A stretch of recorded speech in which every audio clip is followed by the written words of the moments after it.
Hi everybody. Good day, good afternoon, good evening, good morning. We're here again and we're here to discuss a discussion Yeah. about something that just happened right now. Hi everybody, my name is Grace. Yeah. Hi. Hi, her name is Grace. She's a big girl. If you see her on the road, hail her. Don't bill her, Don't bill just me. hail her. That's all. Alright, so yeah, let's get into it.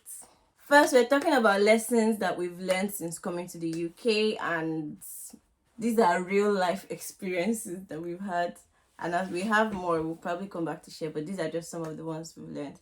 Number one that I have learned, remove your SIM card, your Nigerian SIM card, or whatever country you're coming from, remove that SIM card and hide it somewhere in your house. Don't leave it in the phone you're walking about with. Why? They will steal your phone. And if they steal the phone, it will be very difficult to retrieve your Yeah. SIM card. Yeah, so my phone got stolen last year and it took me a year to be able to retrieve it until I went back to Nigeria. I wasn't able to retrieve my phone, my SIM card. So yeah, if you have a SIM card that houses a lot of information, your BVN, your NIN, all of those details, please and please bring out that SIM card and put it in another phone. Your WhatsApp will still be active on your phone, yes, but the SIM card is secure in case the phone For disappears. me, I would say the first thing I learned coming to the UK was not to listen to people. People have had bad experiences and they can be very negative and they can rub off that negativity on you, and if you are not very strong, you can just start to believe what they believe. Like, I remember when I came to the UK and when I started my master's degree, I had most of the people I work with in class were very negative, and they would be like, oh, it's not easy to get a job in the UK. You can't, people have tried it, you can't get it, it's impossible. You have to do this, you have to do that, you have to forge this and forge that. And they will be so convinced, they will believe what they're saying. Of course, because that's what is happening to them. That's what they've seen happen to people around them. But I can tell you categorically that it's not always the same for everybody. There are people who have, it's not always easy, but there are people who have had a plan. They, if you see, they stick to that plan, things work out positively more than others. So yeah, don't listen to people. If they advise you, pick the one that you want to pick and discard the Exactly. remaining. Yeah. Don't let people rub off their negativity on your Yeah. experience in the UK or anywhere for that matter. That's true. Like, take the advice with a pinch of salt. It happened to me too, like when I wanted to start learning the driving thing. Like, it's a waste of time, it's a waste of effort. There are people that have been here years and years and years. You don't need to learn how to drive, you don't need any of that, you don't need a driving license.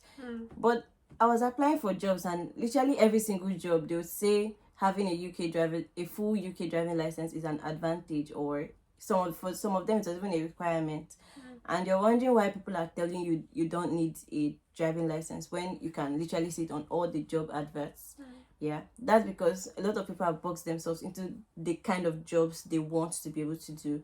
And if you want to stay in that small box with them, good and fine. But yeah, as Grace has said, take advice with a pinch of salt. Don't listen to what everybody's saying. Yeah. All right. So one other thing I have learned is to start saving. As like little drops of water really do make a mighty ocean. As soon as possible, start saving. Don't say after I've paid off my school fees, or I've paid this off, or I've paid that. There'll always be things to pay off. There'll always be bills. Start saving ASAP. If you have plans to do anything with money in this life, start saving. Yeah. It might not seem much at first, but yeah, Yeah. little steps. I think that's a very good point, because if you get, number one is you don't even want to get stranded, and number two is for future plans. And even if you don't have a very good job that pays like maybe £4,000 per month or all those things, if you're earning £1,000 per month, you can still manage to save 10% or 20% right? And it will really help to in the future when you Yeah. need money to do some projects. Very important. Very, very, very important. To shock you what saving £100 a month can do for you in a year. Yeah. You have £1,200 that can go towards something you've always wanted. And even if it doesn't seem like a lot, it's still better than somebody that doesn't have anything at all at the end of the year saved up. So yeah, saving money is very important. And if you're coming in as a student or someone with a family, there will come a time you would need to switch visas or change the way you're staying in the UK. And that money is very handy because this country, they like money. They would like to take money from you. So Yeah. save up, save up. And I wanted to also make a point there that when you come into the UK or any new environment, say, could be US, could be Canada, you would see a lot of new things that would enter your eyes. Or especially during winter. Oh, I like this jacket. I want to dress fine during winter so that I can take pictures. A lot of Snow new pose. things, right? But there's a time for everything, and we know that coming into a new country and starting a new life can be very demanding. You are spending a lot of money on rent, you're trying to settle down and all those things. It's okay to not get all those good flashy things for a while till you are able to afford them. So instead of spending all your money on those things, better to just save. Indeed. That leads to the next one that I wanted to say. Carry your clothes from Nigeria. Yes. And your shoes. Carry your clothes and your shoes. Please buy your sneakers and bring them. We're told that no, you can't wear Nigerian clothes here. You can only wear them in summer. They don't work, blah, blah, blah, blah. The only thing you really need to buy here is like a good winter jacket. Yeah. Yeah. But all your clothes, I promise you, they would work. They would work. It's just now to combine them. Yeah. Yeah, so Carry your you just clothes. need thick socks inside. Finish. Your clothes And will your be fine. shoes too. Because as Grace was saying, you would end up spending, and clothes here are more expensive than back home. You end up spending more money than you planned. And when you're now changing this money to Naira, you'll be crying. Like, why am I spending £30? £30 in Nigeria is like 65,000 Naira. On like 2 dresses. So yeah, it's not particularly worth it. Carry your clothes. Not too many, but yeah, your clothes would work in any country. Let me not say any country. I've not experienced Canada weather, but I think to be fair, most places your clothes would work. You just need to layer. Yeah, you just correctly. need to layer. Yeah. Okay. Next My point. turn. Okay. The second thing I want to say is to have a plan. Have a plan and stick with it as much as possible. It does not mean that if you have a plan to do 1, 2, 3, 4, 5, everything will happen accordingly. But it helps you to take the steps you need to take to achieve the next thing on your list or something. And if things don't happen accordingly, because every plan has an end goal, right? And even if along the way something changes, you still have that end goal in mind. So whatever change you need to make, you're still working towards that end goal.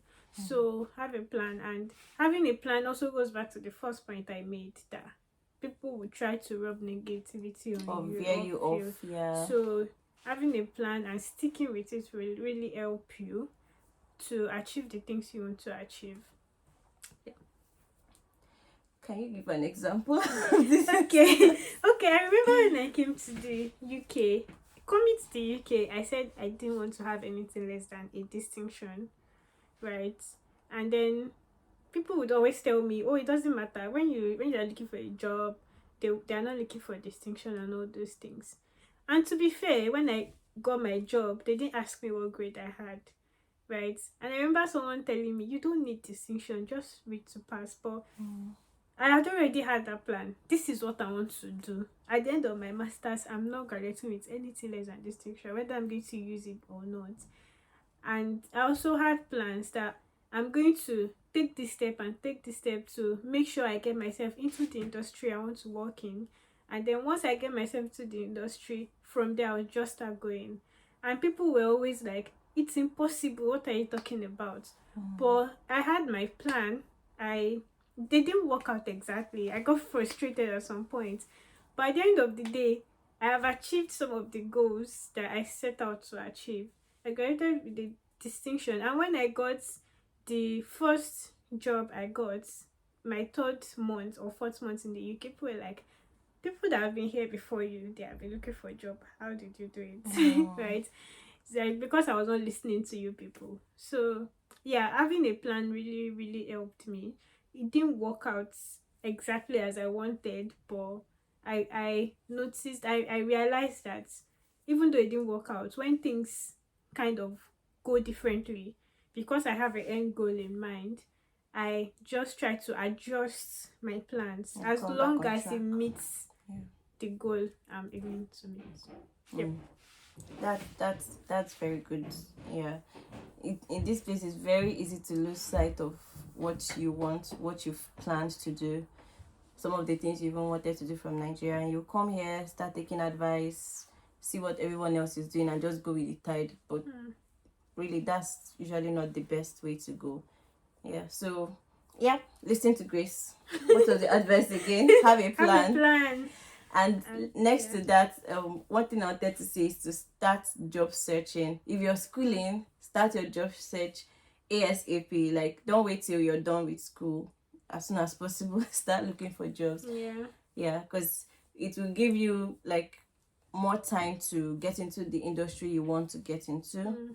It shows that you actually have a plan, and it saves you the stress of worrying, okay, where's my life going to now? I've been out of school for a few months and Yeah. I'm just doing odd jobs. That's not really what you can't put those kind of jobs on your CV. And here they would need to see what you've been doing every single month that you've been unemployed. Like, what were you doing with your time all this time? So you can't just leave it blank and say, okay, you have to put something in there. So as soon as possible, 6 months before you graduate, start looking for a job.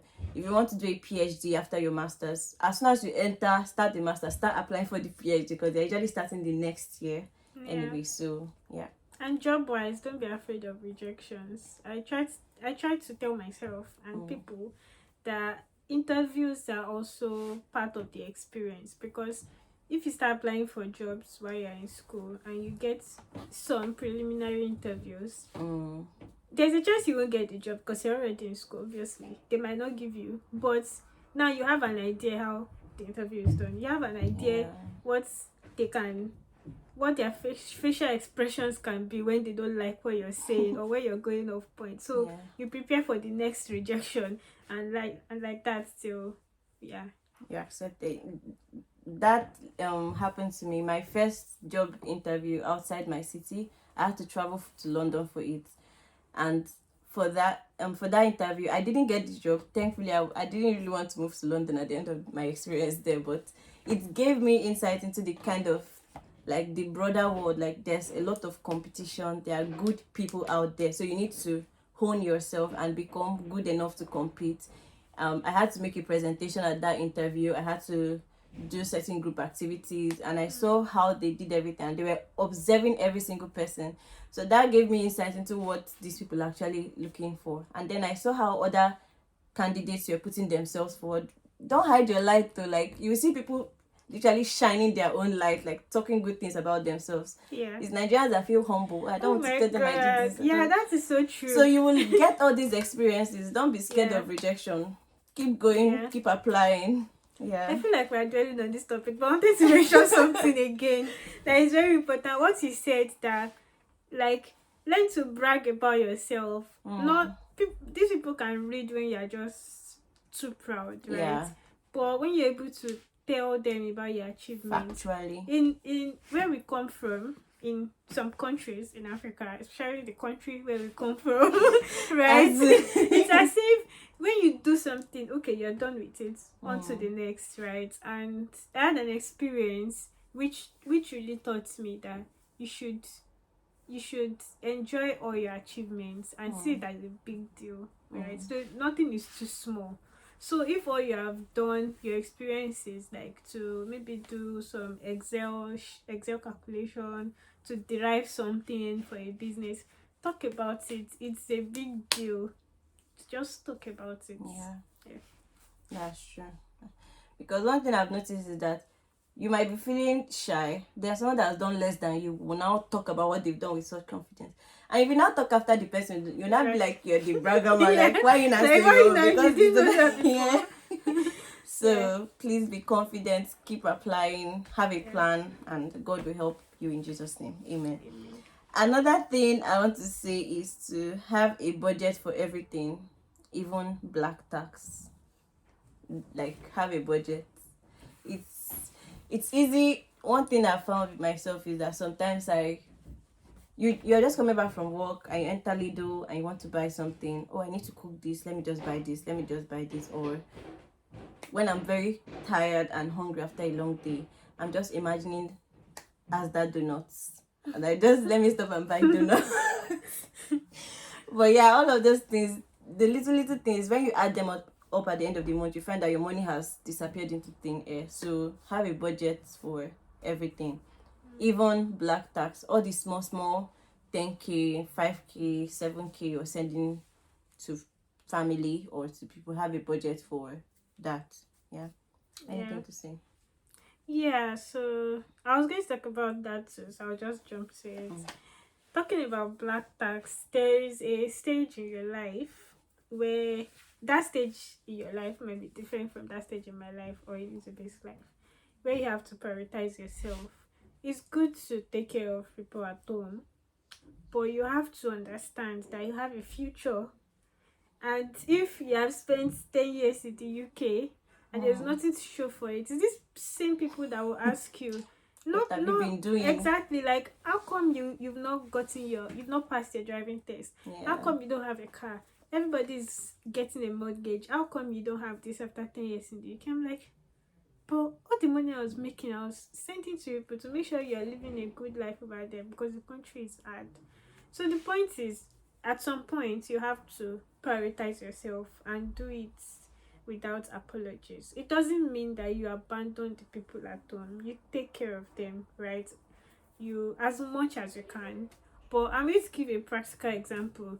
If you earn some certain amount of money, strictly for your own life and for your own future, if you decide that 40% of this my pay is going towards savings or ISA or anything or any investment you're doing, don't let any sub story make you change it.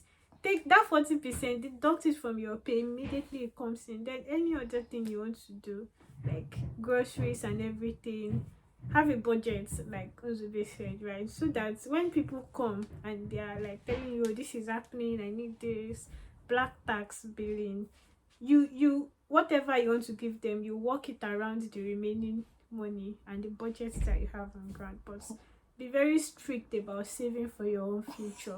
Be very, very strict about it.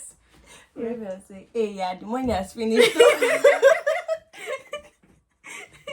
I wanted to give you, but the money has finished. You tell them, if the budget that you have for black tax has finished for that month, I really want to help you, but right now I don't have. If you can wait till next month, that's if you know you'll be able to afford it next month. Don't give people hope. That's true. Yeah. And anything you're giving back, don't expect to be paid back. Okay, give freely. Don't expect. One thing with sorry, I think I'm going a bit off topic, but yeah, like the thing with lending people money is that if you're like me, you'll find it very difficult to ask for your money later. So the best thing to do is just make sure you're giving what you can forget. What you can dash out. So whether it comes back or not, you're fine either way. So don't lend people 20 million naira. Somebody was asking me to come and do proof of funds for that. I'm like,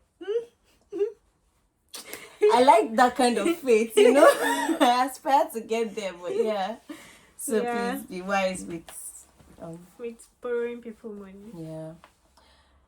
Anything else to say? Yeah, another one is about having friends in this country. It gets very lonely.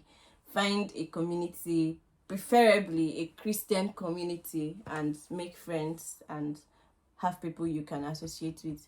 It gives you something to live for apart from work and school and the coldness and coolness of life. Yeah. So human community, yes, you can pray about everything, including friendship. Tell God to lead you to people of like minds. Yeah. Right, so that you're not too lonely and too isolated. Yep. Yeah. And leading on to that, another point is to find a believing church and start worshiping God. If you come here, especially if you have bills to pay or debts to settle, maybe because of the cost of leaving your country and you're moving to another country, it's easy to forget God. You're picking weekend shifts because they pay more, you're picking Sunday shifts because they pay double, and all of those things. And you think, yeah, God understands, He understands, but for how long is He going to continue that? He can keep understanding, but you're the one affecting your own, spiritual life. And I know people that say you can worship God online, you don't need to go to church. I'm not of that opinion. You can only do that for so long. Yeah, no man is an island of himself. So as much as possible, find other believers and fellowship with them. Yeah, that's a very good point. Okay. So the next point I wanted to make was that is a statement. Life is so much easier with God, right?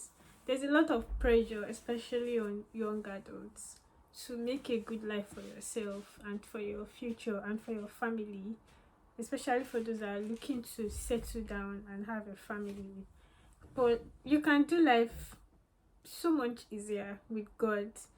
Things will not always be rosy, right? There might be times that you'll be flat broke. There might be times that you might just like, God, what's going on? But see what I just said, God, what's going on? Because I'm doing life because I'm doing life with You can God. ask Him. So that's why you can ask Him that, okay, God, what's going on? Right? Yeah. It makes it so much easier, because even if the things you want, you are not getting them at that point, it gives you some level of peace, right? That is it a good life I want? It is God's wish for me to have a good life. I'm going to have it. I'm probably going through this stage because God wants me to learn something from this stage. So you are able to go through whatever stage you're in with so much joy and hope. God just makes it easier. It takes away that anxiety and worry. If you do life with God, why you can't even be thinking of like suicide because something happened, or depression, right? It just gives you that hope that there's a better tomorrow. And I like telling stories a lot. I have had a point during my stay in the UK, almost 2 years now, where I just knelt and I told God, things are not going well right now. I just need one thing. I know I can't have everything I've asked for. I just need one thing to go right. Just a ray of hope, because I'm about to lose it.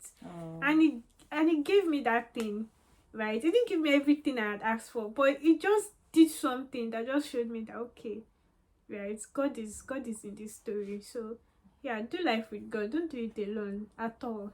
Don't do it alone. Don't do it alone. Don't do it alone.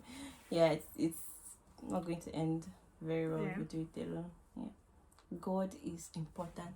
So we're coming to a close with that point because it's the most important point, and I cannot say anything after that. Don't do life alone. Do life with God. Whether you're in your home country or somewhere else, do life with God. I can't tell you how many times I felt very depressed. Things were not going as planned. I was out of a job for more than 2 months. I was living off savings. Where it's good to save. But yeah, I was in a very dark place, and something like what Grace said, I told God, just one thing needs to work. Yeah, I need one thing to work, and God came through for me. Literally the following day, I was out with Odun. I was on the bus with Odun. She was going with me to go and look for jobs in town. We're literally going from job center to job center at this point. And I got the call that I didn't remember when I applied for that job, like maybe months back, and they called me that I had got the job. So, like, God works mysteriously. Don't do life alone. It just does something to remind you that I'm still with you, and if things are not going as planned, like, just trust. Just trust. Just trust. And it goes back to the points you made earlier, like fellowshipping with the people of God, making friends with the people of God, so that they can also help build your faith. It can be a very lonely journey. Starting life in a new country, it is a very lonely journey. And sometimes living in a lonely country. Yes, it is. See, Yeah. the journey, and yeah, when you are among children of God, you find people that help to lift your faith, right? And people that you can even gist with, and you'll Exactly. forget some of these worries. Yeah. So that's it. Those are some points we have to share with you, and we wish you success in your journey of life. God bless you for watching and for enjoying this video with us. Yeah. Anything to say? No, it was nice. It was nice, yeah. Thanks for listening. If you listened up to this point, God bless you. God bless you. You have done well.